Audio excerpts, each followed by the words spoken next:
darkness. The minute it's exposed to light, everybody has to break contact. Am I not telling it like it is, Greg? In order Absolutely, so it cannot Stephen, flow back on them. I recall another time also when there was a nuclear threat in the Midwest. You and I were bold. We went out. We flew against common sense, and we reported what we knew, so that people could make decisions, so that the information wasn't being withheld. And I believe that whole incident basically was thwarted, again, not because of you and me, but because of the information that came out that prohibited it from going to fruition. Look, we just happen to be vessels that are used, and I'm grateful for that. But I will tell you, the Holy Spirit must get the credit for this, and that is the one seed here that cannot be ever tainted. People go to Ephesians 6, look at the full armor of God. I talk about this frequently because it works. It's not because it was just thrown in there because God had an off day and he didn't know what to put after Ephesians 5. This is wonderful information for people, how to battle the principalities of the air. And they are, Steve, would you not agree, and Doug and Joe, wouldn't you? It's almost, it's palpable. I've told my close friends, Judd and Bob, I've said, look, this is palpable. I can feel it in the air, this just crunching effect that we're having, because that's Satan is having his day. It brought up to me the fact that, the F-22 Raptors, you're aware of the problem with that, aren't you, fellas? Yes. In the front line with the oxygen depletion? No, I'm not. In the cockpit? Yeah, it's been reported. Some of the pilots have said they will not fly anymore, and in that plane they've taken a great hit on their career, because they said, look, we get up there and suddenly our oxygen is depleted, and the cockpit becomes blue, and we can't see, we can't think, we can't find the emergency oxygen bottle, and there's definitely a threat of losing the aircraft and the pilot. Well, now, could it be that some of those chips were farmed out to China to be put into those planes, and so the frequency is emitted? I'm just putting this out there as a hypothetical, of course, fellas, but all of a sudden we lose that, and now we have F-22s. We lose the viability of the cockpit, and now we have F-22s in record numbers. In fact, basically the entire inventory being sent over to the Mideast in preparation for what? Oh, I don't know, maybe just a little dust up over there. And so we're up in the air, and we got the 18-year-old Iranian jet jockey that doesn't know how to pull the trigger on his gun, but yet he's up against the most advanced aircraft ever devised that's flying, at least that we're aware of, and suddenly these planes start falling out of the sky, or they're shot down too easily. Why is that? You see, this is all going to a horrific end, and it's only part of the puzzle. There's so much more to it, and we just don't have time tonight. But that's another link to it. And I will tell you, Doug, that before this show's over, I'm going to tell you what the police officers have said to me about being ready and what course to follow. But we'll take that in sequence. Okay. Well, Greg, you better. Doug, I yield to you on this, but it might be good to deal with that right now. Excuse me. Yeah, I'm sorry, you guys. No, Steve, I'll tell you what. I've been worried about that cough for years, for quite a while. You've had that for a while, and I'm praying for you for that. But Greg, talk about sequence. Let's do that right now. What? Well, look, it's real simple, Doug, and I'm trying to compress it here for time because there's so much to be said tonight. But look, you understand that the first rule of this whole engagement, when martial law comes down or a quarantine of a sector of the country or the state, it is that all transportation is immediately shut down. I've got a sheriff in Wisconsin, I've said this many times in the air, that told me I can have my section of the Interstate 94 shut off, and that's between Madison and St. Paul, which is not a real heavily traveled or a huge metropolitan area, but he said, I can have it shut down so that artery is completely useless in 4 minutes. 4 minutes. In 4 minutes.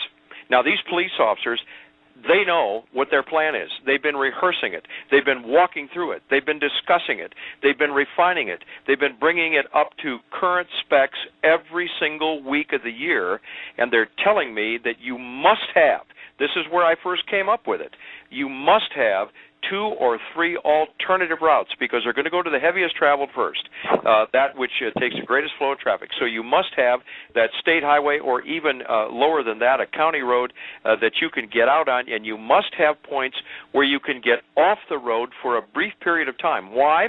Because 30,000 drones that are soon going to be in the air are going to be able to photo. That's about 10 per county, and average of 3,000 counties in the United States, give or take a few. So 10 drones up in the air, looking at the highways, looking for you, looking for any traffic, and will they be able to do anything more than just report and videotape you and precisely identify your vehicle and perhaps the people in it? No, they'll be able to do more things. It depends on which drones are out at that moment. But the fact is that is part of the plan. So you've got to have a way station where you can pull in and blend in a parking lot or a rural farm or someplace else so that when you're trying to get from point A to point B, it's not going to be in the good old westerns or the Hollywood movies where you just take off down the road and you outrun the cops. That's not it. You're going to have to be able to outrun the highest level of technology ever devised, and the United States police forces are using them. The city of Los Angeles has a war room beneath its main police agency there where they can have drones in the air, and they can man every single, and there are thousands and thousands of video cameras across Los Angeles County as there are across the United States. So you must be able to evade first. Evade so you can escape. Have that plan. Some of my good friends in Ohio, and I'm talking to them right now, I'm telling you, in order to get out to the coast, like you've told me about, you're going to have those several routes, and I know that you're working on them. But this is the very first step. The second step is that when they decide on order or on alert to take down a certain person or groups of people, they will mass the officers at these choke points, and they will take you at that moment. You will climb onto a bus, and you'll be escorted to an internment camp. Oh, that's right, those fictional internment camps that don't exist. Well, they do, and they're staffed, and they're ready. So that is the first big one, Doug, and then I'm going to quit here because I'll get going into too much detail. But that is number one. Wow. It's okay. Also, you need to know, Greg, that just in one of my good friends, another one of the 5 people that have ever stood up for me, a brother, a Vietnam vet, a man who's ready to go for it when they come for him. He was telling me about a situation in the South where basically the roads were being blocked, but they were setting up kill boxes, okay? They had a Mark 19 automatic grenade launcher and a squad automatic weapon, and then everybody was cocked and locked, and he said, Steve, they're ready for bear. So what people don't understand is this isn't just a little thing. They'll have helicopter cover. Usually they'll pull you over. As you know, Greg, they choose the places they set these up. Correct. There's no place to run. And then, do you guys remember hearing a couple years ago when I had an email from a guy that raises the dogs that's going to use in the prison camps? He said that he had an order for, I believe, either 20,000 to 30,000 dogs trained for guard duty, okay? Of course, this is for the fictional, non-existent prison camps.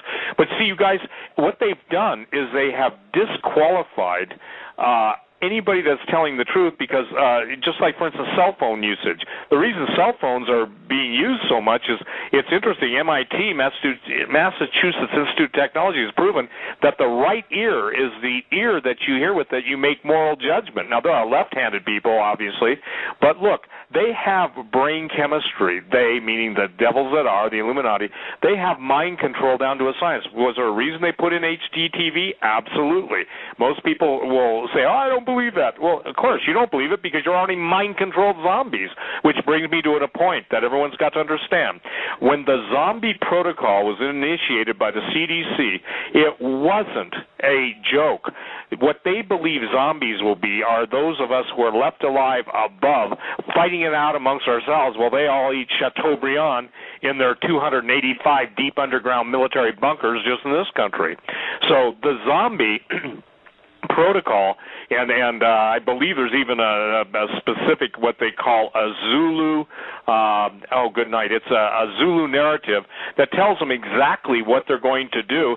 So you're a zombie, Greg. You don't know that. I'm a zombie, added to everything else. Doug, you're a zombie. What they're saying is that you are going to be exposed to every form of biological and wickedness. Listen, Greg, I used to deal with, Russian spies that came in. I mean, I'd buy them lunch or dinner and meet with them at the request of a former CIA agent because, he knew I was writing a book on clandestine nuclear weapons. And these guys would absolutely laugh at how cheap they could buy American politicians, okay? And they said, oh, Steve, a skirt is so much easier than a checkbook so many times. In other words, they were sexually compromised. It was Marcus Wolf, the head of the East German Stasi, that introduced the, if you will, the femme fatale, the honey box, if you will, or the honey pot. The point is that what people don't understand is that this is real ongoing stuff. And now we're at the point in time where all their denials will only damn them. It will not help them. Okay, gentlemen, I've got a couple of people here who are asking basically the same question, and I'm going to throw it out to both of you or either of you. At what point do we know things will start to happen? You're out there, you're on the road, you're doing your job, you're an outside salesman, you're selling fabric for some company. How does the average person out there doing their job, working, how do they know when Doug, things are happening? At the point people know that it's happening, it will be too late. Oh. That's why we have said over and over, and Steve's been a leader in this. I certainly have done what I can to train people that you must have that entire, and I'm talking about 160% plan, ready to go. Whatever that means to you, whether it's in place or it's going somewhere else, if you don't have it and you think you're going to wait until the signs are so clear that you can't mistake it, you won't get food, you won't get medical supplies, you won't get any firearms to defend yourself, you won't have anything. It will be too late. Is that clear? Yeah, extremely. Yeah. Now I've got an email from someone I got earlier, previous to the show, who said, "I've got food, I've got ammunition, I'm stocked up, I've got a house, it's paid for. I live in a suburban area. I feel like I'm prepared." What can they do to me? My question, Doug, very simply is this: have they networked with anyone? Do they have more than themselves? I'm going to tell you, 24-hour, 7-day-a-week guard duty is a little bit tough. Yes. So unless you've got somebody that can help you to guard against pirates coming down the street, taking anything they want and killing you in the process, if you're not networked, if you don't have neighbors, if you don't have friends, if you don't have family, if you don't have people that you can trust that you just met a couple of days before, but you know they're of like mind, just like I feel with you guys. I didn't know you before tonight, but I feel like mind and kindred spirits. I certainly feel that with Steve and other people that I know, but unless you have that, you're weak. You're going to be, I give you 100% for your bravery and your courage, but you're going to be beaten right away. You must network. Don't neglect that. Get with people of like mind. Okay. Great answer, by the way. What do people need to know right now? Steve and Greg, either one. What do people need to know right now? With respect to the Middle East situation, should this even be a concern to us? Meaning Iran and or Israel. Well, it's a concern. I'd like to address that in concern because it's still my understanding that they'll use the Iranian card or the Middle East card as a cover for launching martial law in this country by integrating a false flag. Look, every day there are Q hunts. Q, just for those unfamiliar, Q clearance means you have clearance to deal with nuclear materials. And the NEST teams, nuclear emergency search teams, are up 24/7. They were on the East Coast big time. Fortunately, there's some brave men and women that I know that are out there, working to on the Lord's side. But I'm telling you point blank, they even admit that something's going to get through and go off. And when that goes off, we're back to the old statement of the former general who made the statement: the first nuclear warhead that goes off in the United States or weapon goes off, the Constitution is suspended. It's over. So they're not going to let a good, opportunity for martial law to go to waste. Doug, we got mocked about martial law and we talked about it. I remember talking about it 10 years ago.